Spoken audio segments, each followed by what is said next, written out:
खाओ डिजिटल, गाओ डिजिटल, देश का बैंड बजाओ डिजिटल। रुपया डिजिटल, बैंक भी डिजिटल और सेना का टैंक भी डिजिटल।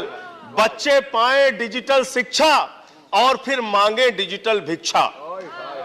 बच्चे पाएं डिजिटल शिक्षा और फिर मांगे डिजिटल भिक्षा।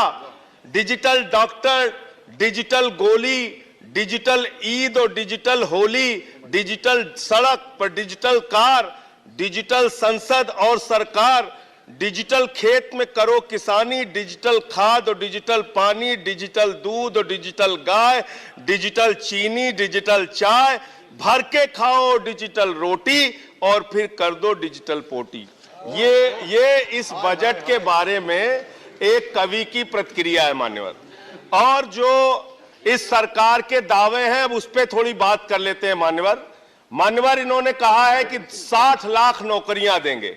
मैं पूछना चाहता हूं, आपने तो स्वयं स्वीकार कर लिया, पहले तो आप 2-2 करोड़ करके लोगों को मूर्ख बनाते रहे और अब आप खुद स्वीकार कर रहे हैं कि 2 करोड़ आपके बस की नहीं है।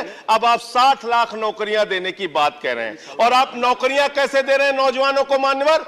35,000 रेलवे भर्ती के लिए 1 करोड़ नौजवानों ने उसमें फॉर्म भरा और उसके बाद जब उसका परिणाम आता है उसमें घोटाला और गड़बड़ी की जाती है। जब वो नौजवान सड़क पर नौकरी मांगने के लिए निकलते हैं उनको लाठियों से पिटवाया जाता है प्रयागराज में, उनको पटना में लाठियों से पिटवाया जाता है, घर में घुस के लाठियों से पीट पीट के आप नौकरी दे रहे हैं, आंसू गैस के गोले छोड़ छोड़ के आप नौकरी दे रहे हैं। आप कर्मचारियों की बात इस बजट में कर लीजिए मान्यवर। जब कर्मचारियों की चर्चा होती है, पूरे देश के कर्मचारियों की एक ही मांग है, पुरानी पेंशन की बहाली की जाए, पुरानी पेंशन की बहाली की जाए। 40 दिन कोई सांसद और विधायक रह लेता है, पूरे जीवन भर उसको पेंशन मिलती है। 40 साल कोई कर्मचारी नौकरी करता है, उसकी पेंशन आपने खत्म कर दी। पेंशन तो छोड़िए, टैक्स के राहत की उम्मीद थी कर्मचारियों को, आपने इस बजट में वो भी नहीं दिया।